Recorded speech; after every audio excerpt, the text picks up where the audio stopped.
segunda-feira, na 8ª semana do tempo comum. Oremos. Fazei, Senhor, que os acontecimentos deste mundo decorram na paz que desejais, e vossa Igreja vos possa servir alegre e tranquila. Por nosso Senhor Jesus Cristo, vosso Filho, que é Deus, e convosco vive e reina na unidade do Espírito Santo, por todos os séculos dos séculos. Amém. Proclamação do Evangelho de Jesus Cristo, segundo Marcos, capítulo 10, versículos de 17 a 27. Naquele tempo, quando Jesus saiu a caminhar, veio alguém correndo, ajoelhou-se diante dele e perguntou: Bom mestre, que devo fazer para ganhar a vida eterna? Jesus disse: Por que me chamas de bom? Só Deus é bom, e mais ninguém. Tu conheces os mandamentos: não matarás, não cometerás adultério, não roubarás, não levantarás falso testemunho, não prejudicarás ninguém, honra teu pai e tua mãe. Ele respondeu: Mestre, tudo isso tenho observado desde a minha juventude. Jesus olhou para ele com amor e disse: Só uma coisa te falta. Vai, vende tudo o que tens e dá aos pobres, e terás um tesouro no céu. Depois, vem e segue-me. Mas quando ele ouviu isso, ficou abatido e foi embora cheio de tristeza, porque era muito rico. Jesus, então, olhou ao redor e disse aos discípulos: Como é difícil para os ricos entrar no reino de Deus. Os discípulos admiravam com essas palavras, mas ele disse de novo: Meus filhos, como é difícil entrar no reino de Deus. É mais fácil um camelo passar pelo buraco de uma agulha do que um rico entrar no reino de Deus. Eles ficaram muito espantados ao ouvirem isso e perguntavam uns aos outros: Então, quem pode ser salvo?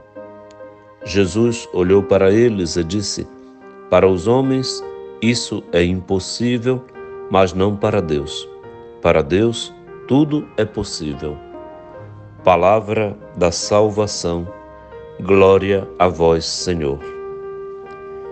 Esta página do Evangelho de Marcos nos oferece uma riqueza de motivos para analisar a nossa vida pessoal, social e até mesmo em níveis mais amplos.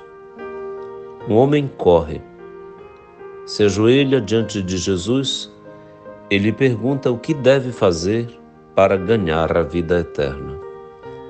Certamente quer a vida eterna porque a vida terrena já lhe é bastante satisfeita. É um homem já de certa idade, porque desde a sua juventude, quando Jesus lhe pergunta sobre a prática dos mandamentos, confirma que os tem praticado e com certa regularidade.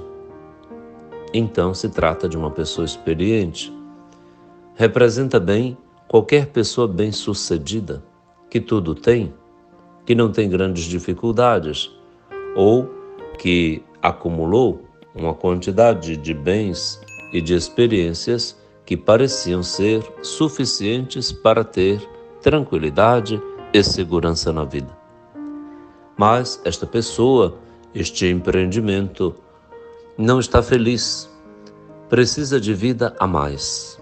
Este a mais se chama eternidade, um desejo incontido que Deus colocou como uma saudade, uma nostalgia do eterno dentro de cada um de nós e dentro de tudo no mundo. Ora, Jesus então diz que uma coisa ainda lhe falta, depois de lhe dar uma olhada com amor. É em Marcos somente que isso é relatado. Jesus olha para aquele homem, para aquela pessoa, com amor. O amor de Jesus vai além dos nossos amores. vai além das nossas seguranças.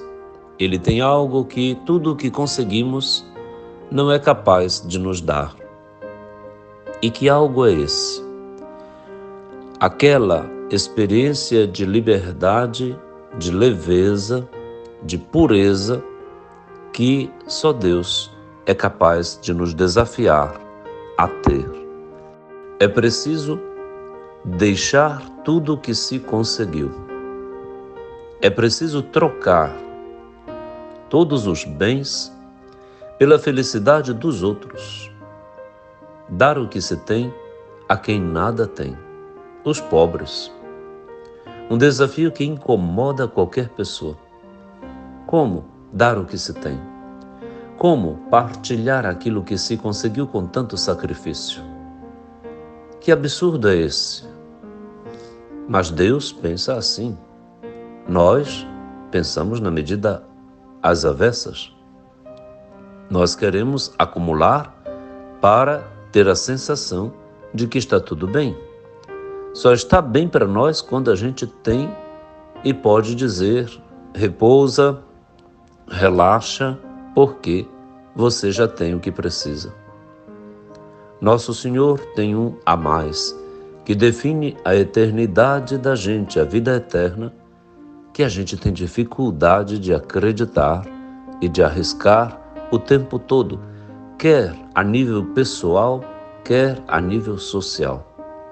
Os pobres, o que está fora, o externo, para fora e distante, é esse o ponto da felicidade que Nosso Senhor impõe como desafio para a nossa felicidade interior, pessoal e grupal.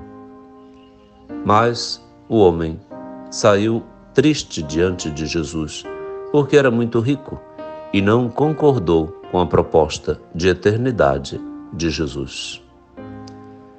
E Jesus então explica, aproveitando-se da ocasião, aos discípulos que é muito difícil para uma pessoa rica entrar no reino dos céus. As riquezas são boas em si, não são más, mas não garantem a felicidade eterna de ninguém. Por isso elas podem atrapalhar. Os bens em abundância não cabem na eternidade. São pequenos demais e o nosso coração anela por algo infinito. Depois de juntarmos tudo o que pensávamos ser necessário para a felicidade, lá vem uma doença, vem a morte, vem a depressão, e aí? Vamos ao cemitério? E quanto vai para lá de tudo aquilo que, com esforço, nós juntamos? É isso que precisa ser refletido, para que a gente volte a redimensionar o sentido da vida na relação com as vidas dos outros, sobretudo daqueles que não tiveram a mesma sorte, a mesma dita e as mesmas possibilidades que eu tive. Os discípulos então perguntam: quem pode se salvar então? Se é tão difícil para uma pessoa que tudo tem para ser feliz, se salvar assim, qual é o critério da salvação para Jesus? Para Jesus, a salvação está na liberdade absoluta dos bens que não são e não podem ser Deus. Só Deus. E para Deus tudo é possível, só Deus é a nossa salvação e o sentido último, escatológico, definitivo e pleno da nossa vida. Só Deus preenche o coração. Só Deus dá sentido a tudo que se tem, se o que se tem serve não somente para a minha comodidade e felicidade, mas para atender às necessidades de todos, dos demais. Peçamos a Nosso Senhor a graça de compreender isso para uma nova maneira e método de administrar os bens, de usar o dinheiro e tudo aquilo que está a nosso serviço, pouco ou muito. O rico não precisa de uma métrica de quantidade. A riqueza, ela pode ser pequena, mas igualmente pode ser venenosa. Não é preciso de grande patrimônio para que eu seja apegado a bens. Posso ser apegado até a um chinelo velho. Não tem problema, o coração é assim, capaz de se prostituir com qualquer coisa, pequena ou grande que seja, de pequeno ou muito valor que lhe seja dado. E nosso Senhor, nosso único e supremo valor, nossa vida eterna, nos dê a graça de sermos livres, leves e limpos. Pai nosso que estais nos céus, santificado seja o vosso nome.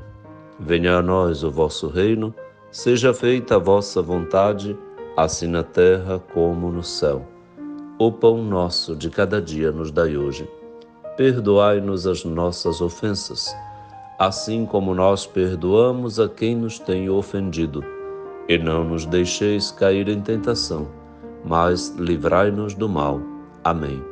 Abençoe-lhe o Deus Todo-Poderoso, que é Pai e Filho e Espírito Santo. Amém.